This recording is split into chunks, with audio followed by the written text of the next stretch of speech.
Well, hey, thanks so much for checking out the Selah Leaders podcast. My name is Nick Newman. I want to say thank you so much for being here today. Do us a favor, hit the like button, comment, subscribe, share. We would love for you to spread the word if this podcast is making a difference in your life.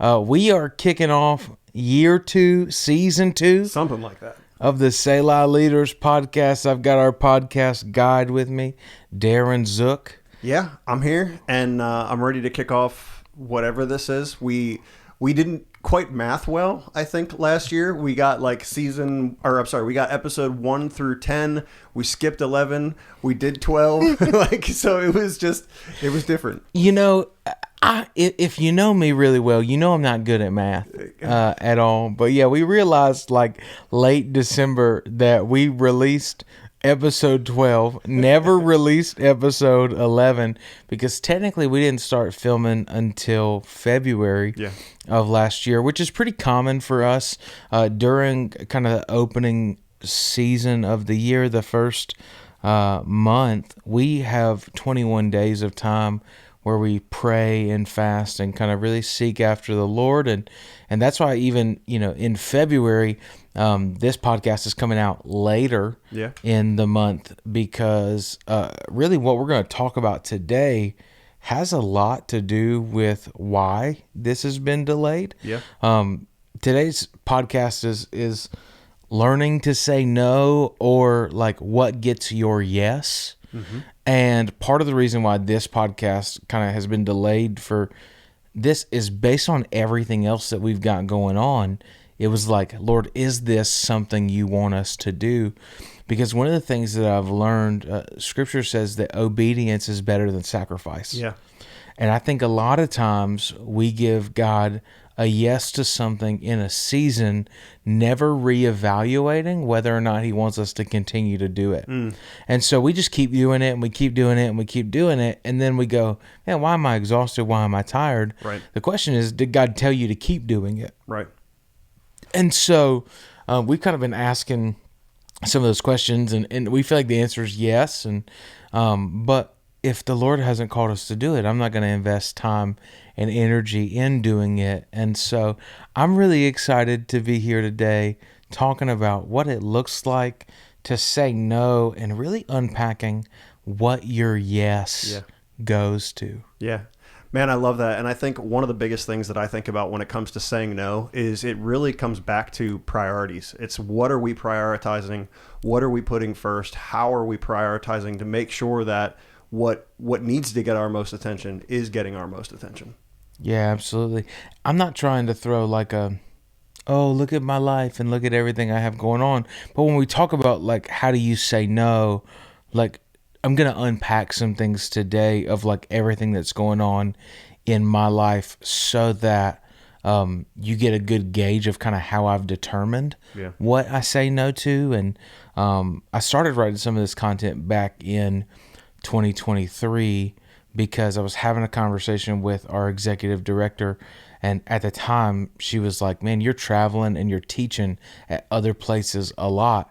And I said to her, yeah, but I've turned down 64 speaking engagements this year. Right. I know it seems like I've said yes to a lot of things, but sometimes when we see someone's yes, we have no clue about their no's. That's true. Yeah. We have no clue how many things they've said no to. And what I've learned is every yes to something is a no to something else. Come on. Yep. If I'm going to say yes to book writing in this season, I'm probably saying no to some Madden, if I'm saying, or whatever everybody else is doing, right? I love fly fishing. Fly fishing has my yes in this, and that's really what I'm going to do. If it's I could go and hang out and do this or that, I'm going to prioritize my rest over those things, because I've learned every yes is a no to something else. And I think a lot of times, if we're not strategic and intentional, we just say yes to everything. Because I think we live with so much fear of missing out that we think every opportunity is God ordained. And so we go, oh, if this door is opening, then I got to jump through it immediately. Yeah.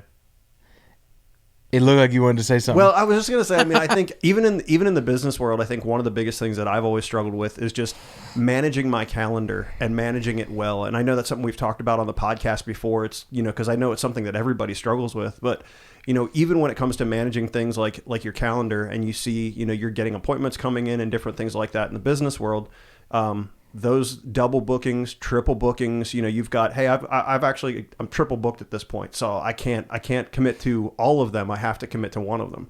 How would you say you prioritize, those situations where those things come up? Man, I think there's two thoughts that I would have for that. And I think the first one really boils down to the fact that, other people's urgency doesn't dictate your pace. So you see this in the story with the woman caught with the issue of blood, right? Or the woman not caught, she has the issue of blood, right? There is the woman caught in adultery. Those are two different stories. Very different things, yep. But the woman with the issue of blood, right? She's been bleeding for 12 years, 10 years, a long time. And she comes to Jesus. She touches the hem of his garment. But at the beginning of that story, you've got Jairus, who has a sick daughter. Mm-hmm. And Jairus' daughter is dying.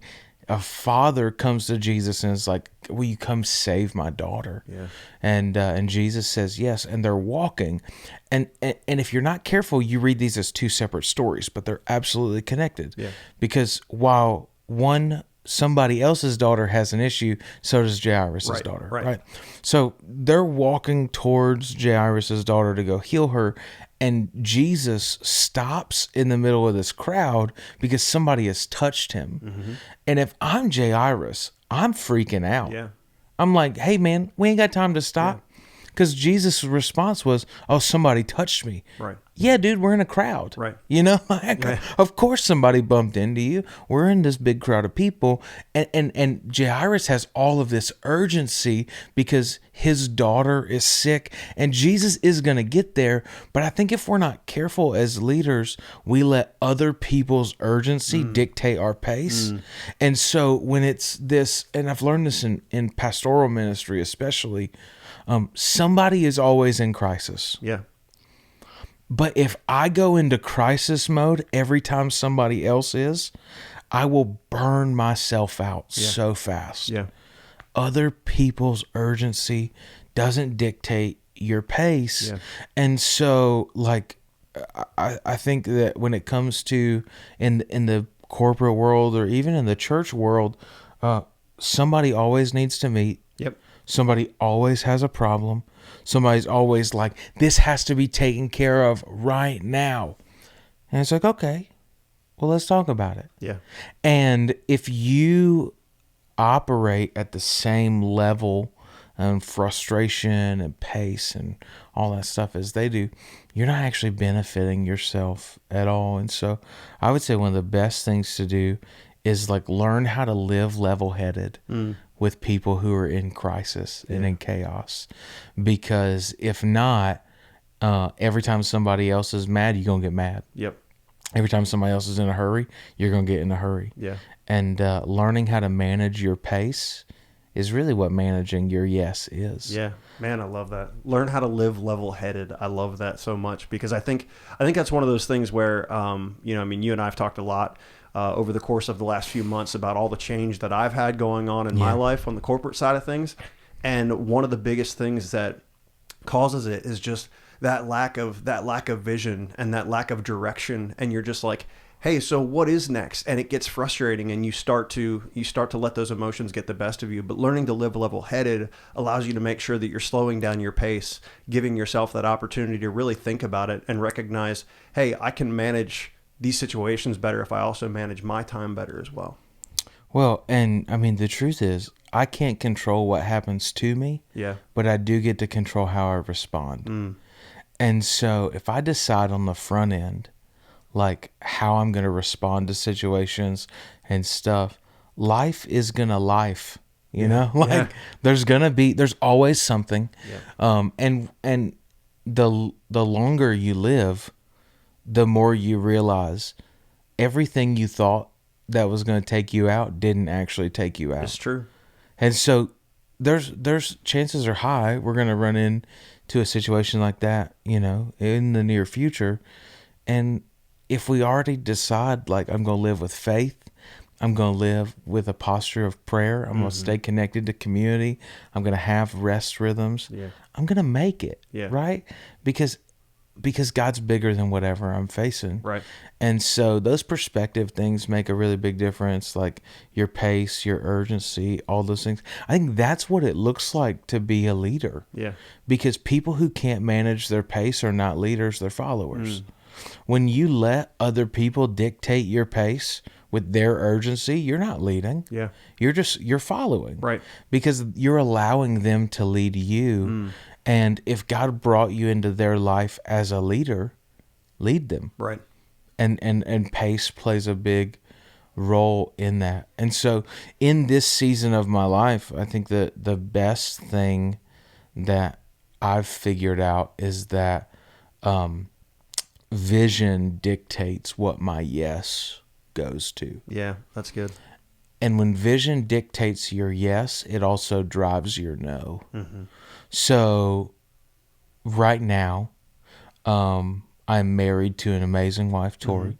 That's not changing. Right.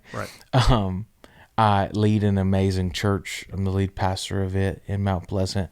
And we spent the last couple years with Propel building out a teaching team, an executive team, a lot of the infrastructure stuff, so that our church was really in the position to where it could function without me but be blessed by me. Right. Like, I didn't want, a lot of churches are completely dependent on their lead pastor for everything.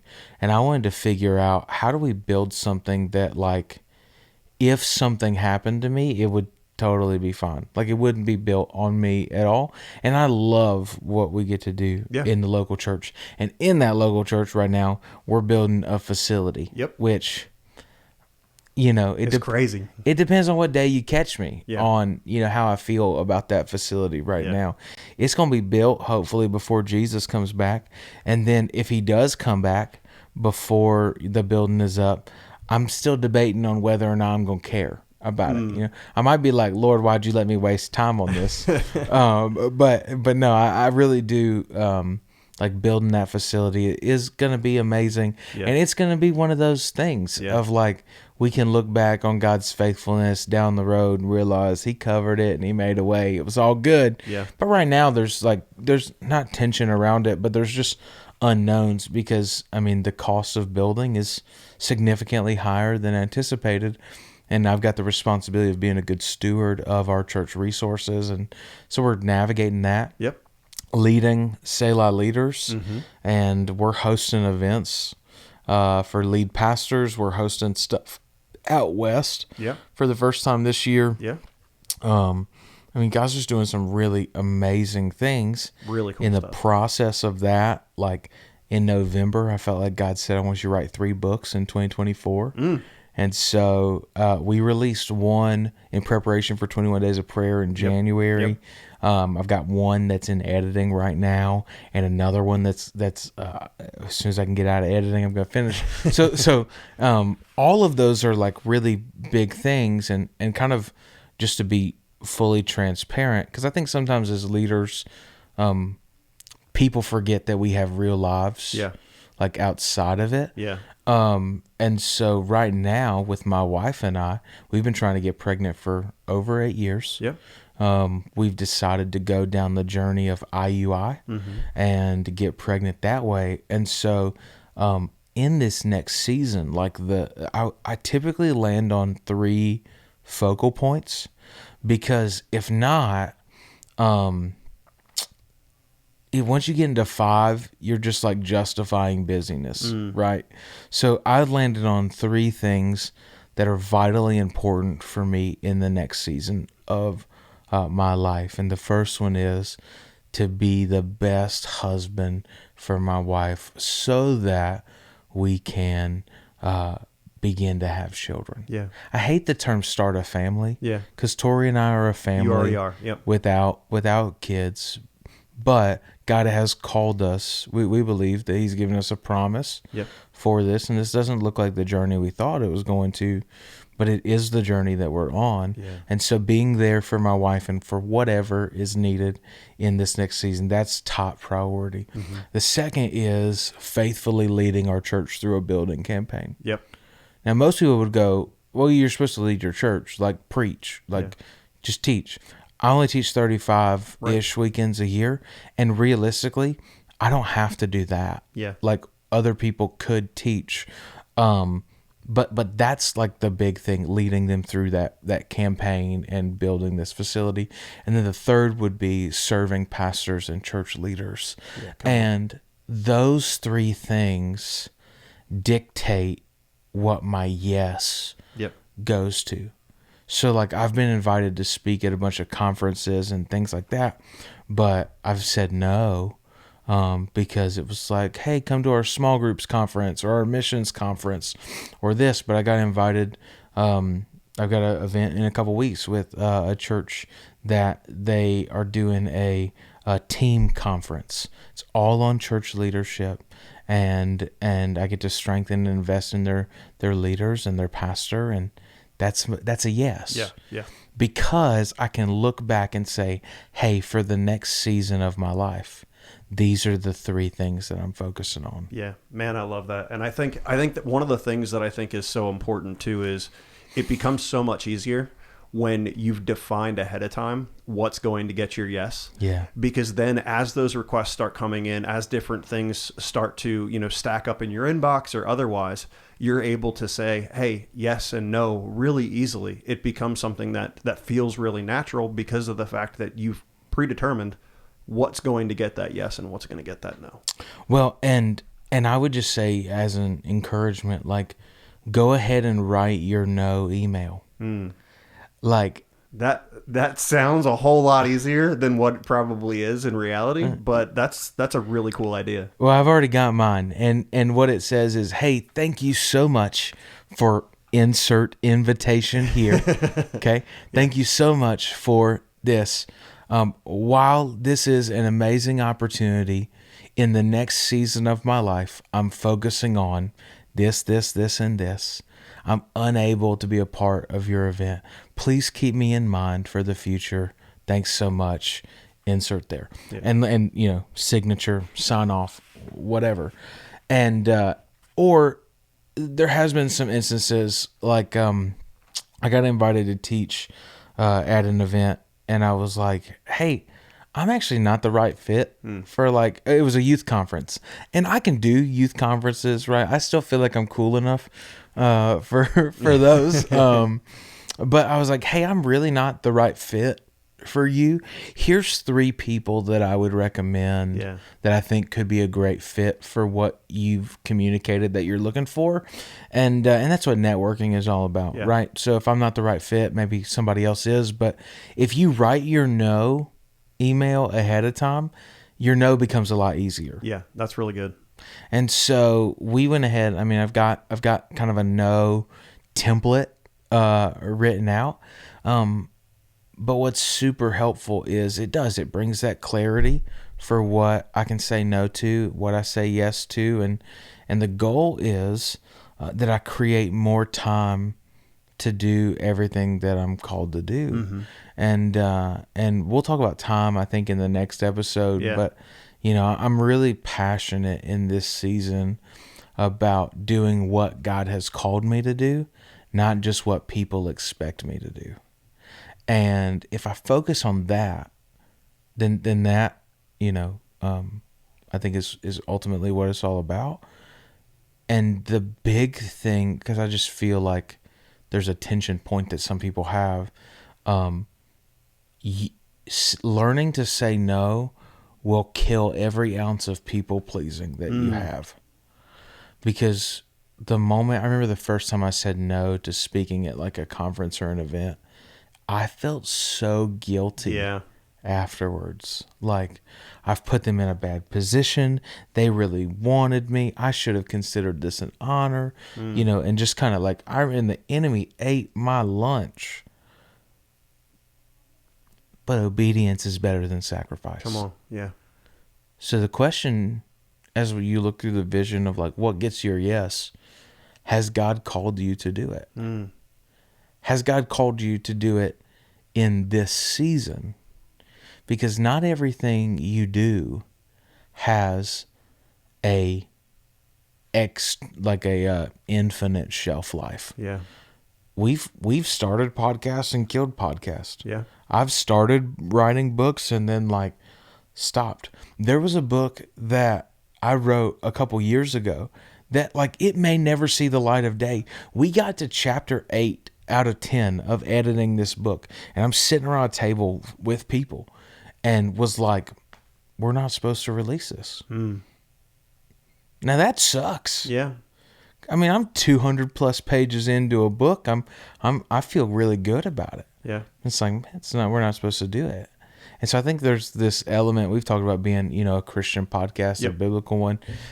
At the end of the day, being led by the Spirit is where you find life. So learn to say yes to the right things, Right. by saying no to everything else. So good. And I think there's so many takeaways there. Like, I mean, even just thinking about, for myself, like learning to say no to certain things, I think will make life a little less stressful too. Because there's a little less that I think hangs over you when you feel like you have to please everyone. And that revolves just as much in the, in the business world as it does in, the church and ministry world that we're a part of. Absolutely. Yeah. Well, I think the best thing to remember is, I remember I turned down a speaking engagement that they were estimated like 12,000 people in attendance. And I was like, I would really like to do this. Everything in me was like, do this. This will be amazing. And just felt like the Lord said no. And when I said no, I was reflecting with God later on and just felt this sense of, just because it's a no doesn't mean it's never. Right. But it is not right now. And if I could provide an opportunity for you like that, Yeah. don't you think I could bring one back around? So good. That would be just as good, if not better. Yeah. And sometimes we mistake. Scripture is clear that the enemy only tempts us with what we desire. So sometimes I know we're about over time, but the enemy will only tempt you with what you desire. So sometimes what the enemy does is he creates opportunities that look so good it seems like God. But the whole goal is to get us distracted from him. Yeah. And God can provide for you way better than the enemy ever could. So good. So good. All right. So it's that time for our leader submitted question. Come on. And I think this one actually dovetails into another topic we're going to talk about shortly, but I wanted to ask it to you anyway. How do you manage your time as both the leader of a church, the leader of nonprofits, and other things, and still have the time for family and for life and for those things? Yeah. So, I mean, some of it comes back to vision, comes back to priorities. Yeah. Right. And kind of the way we orchestrate and order our household and our lives. But I think the big encouragement that I would have is not everything has equal weight and not everything gets the same amount of time in every season. So, for example, like I think for the month of March, I'm in town 6 or 7 days of the month. Yeah. I mean, it's pretty tight. It's a busy month. 2 lead pastor getaways. We've got a whole bunch of events and stuff like that going on. And it's kind of right before Easter. But as I look at it, Tori, my wife, and I were talking, and as we combed through it, she really, really loves spending time with me before I go away. And there's one conference in Florida that she really loves. And so it's literally like the week before all of my lead pastor getaways, which is not necessarily a convenient time for me to go out of town because I'm already going to be out of town a lot. But her and I are going to a conference together. We're spending more time together. Yeah. because I know. I heard Rich Wilkerson say something the other week, and I thought it was like, gosh, that's such a word. He says, what we know about the future is that it will always demand more than what we currently have. And if it's going to demand more, then I want to make sure I'm storing up right now. And so I would say don't be afraid to assess everything in seasons. Typically, we don't assess until there's a problem. But it's okay to go and have conversations and dialogues, whether it's with your team, with your spouse, with your teammate, of like, hey, in this season, here are all the additional things that I've got going on. Like at the home, I'm technically responsible for trash and things like that around the house. Well, dude, if I'm only in town for 6 days out of the month, that's not realistic. But we're going to have that conversation. And so I think that's how open dialogue, assessing, and making sure keep those priorities in check. It's okay if you can't get it all done, but, and we'll talk about it in another episode, you have all the time you need to do everything God called you to do. Come on. So good. So good. And if you've got any leader submitted questions, feel free to send those to us on YouTube in the comments section or info@selahleaders.com. So you got any final thoughts for us, or you just want to close us out today? No, I'm going to have you quit asking me that. No, I think, man, I'll close this out. Hey, listen, thanks so much for joining us. Like, comment, subscribe, share, tweet, X. Oh. What? Wow. X? Yeah. Is that, what are they called now?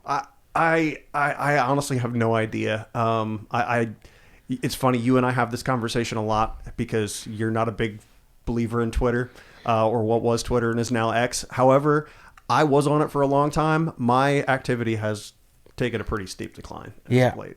I used to say Twitter is dead and nobody believed me, and then it technically did die. Yeah, it's kind of dead now. It's dead. Well, I mean, it literally, the bird got shot and was replaced with an X. Our post on Twitter called X's because you would have a lot of them. Sorry. All right, hey, wow. that is all we've got for today. Thanks so much for tuning in. We'll see you next time. Hey, thanks so much for checking out this month's episode of the Selah Leaders Podcast. Darren and I are so grateful that you chose to spend some time with us today to check it out. But do us a favor. Be sure to hit the like button, subscribe, comment, share it with a friend, family, or another leader in your life. It would truly make a huge difference. Yeah, and if you'd like more information, jump over to selahleaders.com.